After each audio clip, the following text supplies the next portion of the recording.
నమస్తే. నేను మీ అశ్విని కుమార్.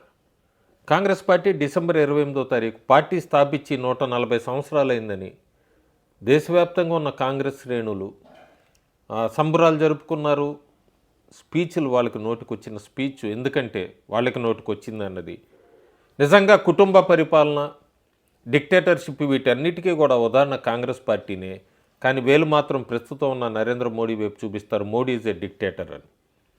140 సంవత్సరాల చరిత్ర తీసుకుంటే కాంగ్రెస్ పార్టీది ఒకసారి ప్రస్తుతం ఉన్న ఇండియా మ్యాప్ చూస్తే చాలా రాష్ట్రాలు కోల్పోయి ఉంది కాంగ్రెస్ పార్టీ. దానికి కారణం ఏంటి? లోతుగా ఒకసారి వాళ్ళు కూడా విశ్లేషించుకోవాలి. కానీ ఎక్కడా కూడా ఎవరికి ధైర్యం లేదు బయటికి కారణం ఎవరు అని చెప్పటానికి. ఎందుకంటే అదే డైనాసిటీ పాలిటిక్స్. మనం చూస్తే కనుక 1951 నుంచి ఎక్కడా కూడా కుటుంబ పరిపాలనని వాళ్ళని దాటి ఎవరో కూడా ఎదగటానికి లేదా నోరు విప్పటానికి కూడా సాహసించకుండా సప్రెస్ చేస్తూ పెట్టారు ఈ కుటుంబ పరిపాలన. 1951లో నెహ్రూని తీసుకుంటే మనం నెహ్రూ వర్సెస్ ఆచార్య కృపలానీకి పార్టీ ప్రెసిడెంట్గా అవ్వాలని ఉండేది. నెహ్రూ లేదు నేనే స్టేటు నేనే పార్టీ ఇదంతా అంటూ కృపలానీ మీద తీవ్రంగా విమర్శలు చేశాడు. కృపలానీ పార్టీ వదిలేశాడు. అక్కడి నుంచి వన్ ఫ్యామిలీ అట్లాగే నడుస్తూ వచ్చింది 2025 దాకా. 1967లో తీసుకుంటే మనం ఇందిరాగాంధీ ఇన్ఛార్జ్ అప్పుడు చరణ్ సింగ్ ఉత్తరప్రదేశ్లో మ్యాసివ్ పీజెంట్ ఓట్ బ్యాంక్ని రిప్రజెంట్ చేసేవాడు చరణ్ సింగ్. స్టేట్ లీడర్షిప్ కావాలని అడిగితే ఇందిరాగాంధీ రిఫ్యూజ్ చేసింది. అక్కడ చరణ్ సింగ్ వెంటనే కాంగ్రెస్ పార్టీని వదిలేసి బీకేడీ అనే పార్టీని స్థాపించారు. కాంగ్రెస్ అప్పుడు ఉత్తరప్రదేశ్లో ఓడిపోయింది. ఆ తర్వాత 89 నుంచి ఇప్పటిదాకా కూడా ఉత్తరప్రదేశ్లో అధికారంలోకి రాలేదు. కారణం మళ్ళీ అదే కుటుంబ పాలన. వాళ్ళకెవ్వరు ఎదురు చెప్పకూడదు ఇందిరాగాంధీ అని. 1969లో కూడా ఇందిరాగాంధీ వర్సెస్ కింద చూస్తే మనం సిండికేట్ అని చెప్పచ్చు. కామరాజు, దేశాయ్ వీళ్ళు ఇందిరాగాంధీని నీ వల్లే అకౌంటబుల్గా చూపించినందుకు ఆమె పార్టీనే స్ప్లిట్ చేసింది. బ్యాంక్స్ అన్నీ నేషనలైజ్ అంది. ఇందిరా ఈజ్ ఇండియా అన్నారు, ఇండియా ఈజ్ ఇందిరా అన్నారు. రిజల్ట్ ఏమైంది? ఆర్గనైజేషన్ బ్రేక్ అయిపోయింది. కాంగ్రెస్ తమిళనాడులో ఓడిపోయింది. ఇప్పటికీ కూడా కాంగ్రెస్ సొంతంగా తమిళనాడులో అధికారంలోకి రాలేదు. 82 రాజీవ్ గాంధీ జనరల్ సెక్రటరీ హోదాలో పార్టీకి హైదరాబాద్లో ల్యాండ్ అయ్యి ఆయన ముఖ్యమంత్రి, ఆయన పార్టీ తరఫున ఉన్న ముఖ్యమంత్రి అంజయ్ని ఎయిర్పోర్ట్ దగ్గర జనాల్ని తీసుకొని వచ్చారు ఆయనకి స్వాగతం పలకటానికని. రాజీవ్ గాంధీ అంజయ్ని తీవ్రంగా ఇన్సల్ట్ చేశారు. ఇదన్నీ గమనించిన ఎన్టీ రామారావు వెంటనే తెలుగు సెల్ఫ్ రెస్పెక్ట్ అనే తీసుకొని ఫ్రేసు అధికారంలోకి టీడీపీ పార్టీ స్థాపించారు. అధికారంలోకి వచ్చారు. ఆ తర్వాత కాంగ్రెస్ పార్టీ నెమ్మదిగా సౌత్ ఆంధ్రాలో అంతా కూడా క్రాక్స్ మొదలైనవి. 1987 Rajiv Gandhi versus VP Singh finance defence minister. Corruption గురించి ముఖ్యంగా బోఫర్స్ గురించి క్వశ్చన్స్ అడగటం మొదలుపెట్టారు రాజీవ్ గాంధీ ఆయన మీద. అలాగే ఆయన ఇన్నర్ సర్కిల్లో ఉన్న వాళ్ళందరినీ కాపాడుకోవటం కోసం విపి సింగ్ మీద బాణాలు ఎక్కుపెట్టారు. విపి సింగ్ని తీవ్రంగా విమర్శించారు. విపి సింగ్ వెంటనే అపోజిషన్ అంతా కూడా ఒక యూనిటీ కింద తీసుకొచ్చారు. 1989 ఎలక్షన్లో కాంగ్రెస్ పార్టీ ఓడిపోయింది. దీనికి కారణం కూడా మళ్ళీ రాజీవ్ గాంధీ.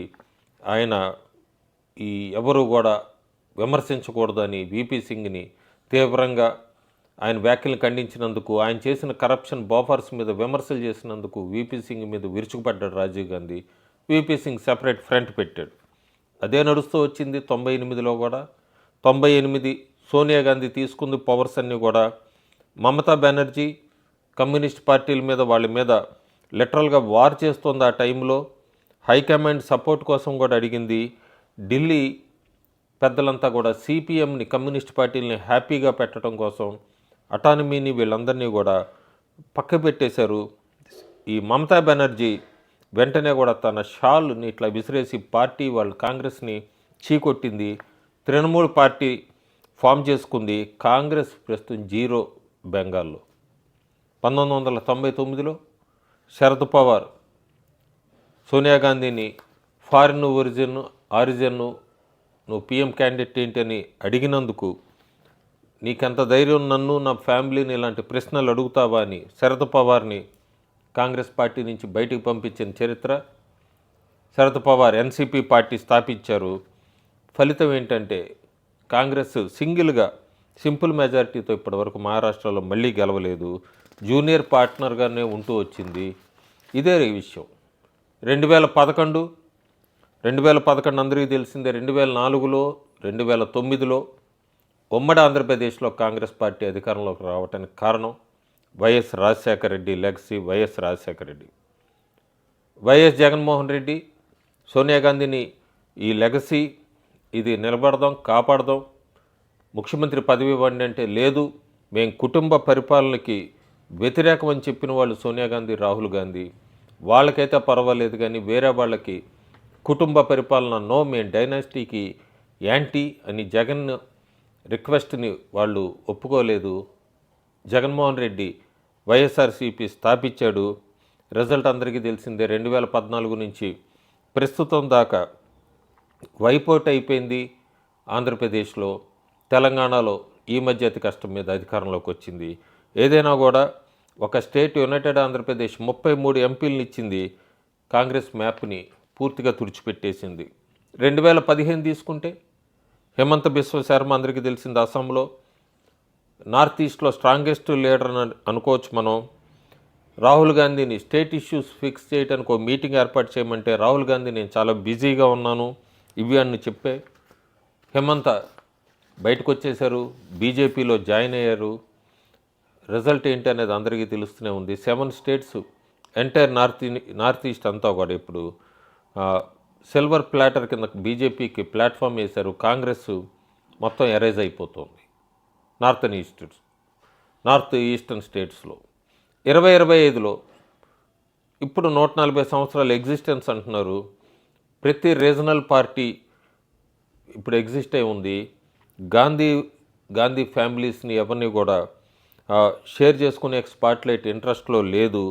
రియల్ కాంగ్రెస్ అంటే ఏంటంటే రీజనల్ పార్టీస్ అన్నీ కూడా అధికారంలోకి వచ్చి కాంగ్రెస్ని వైప్ చేస్తున్నాయి. ప్రస్తుతం ఎక్కడా కూడా ఈ రియల్ కాంగ్రెస్ అనేది లేదు భారతదేశంలో.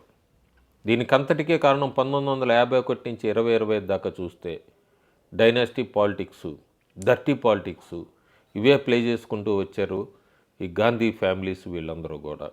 ప్రస్తుతం కూడా రాహుల్ గాంధీ తర్వాత ప్రియాంక గాంధీకి ఇవ్వాలి పగ్గాలు. ఎందుకంటే రాహుల్ గాంధీతో కూడా ఎక్కడ ఏమీ మార్పు రాలేదని ప్రియాంక గాంధీని తెర మీదకి తీసుకురావడానికే ప్రయత్నిస్తున్నారే తప్ప ఒక కొత్త నాయకుడిని గాంధీ ఫ్యామిలీ బయట నుంచి ఒక వ్యక్తికి అవకాశం ఇద్దాము అన్న ఆలోచన ఏ కోసానా లేదు.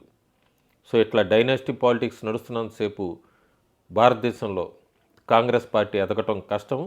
భారతదేశ ప్రజలు కూడా ఈ డైనాసిటీ పాలిటిక్స్ని ఒప్పుకోరన్నదైతే మనకి ప్రస్తుతం ఉన్న భారతదేశ పరిస్థితులు బట్టి, సినారియో బట్టి అర్థమవుతోంది. Thank you.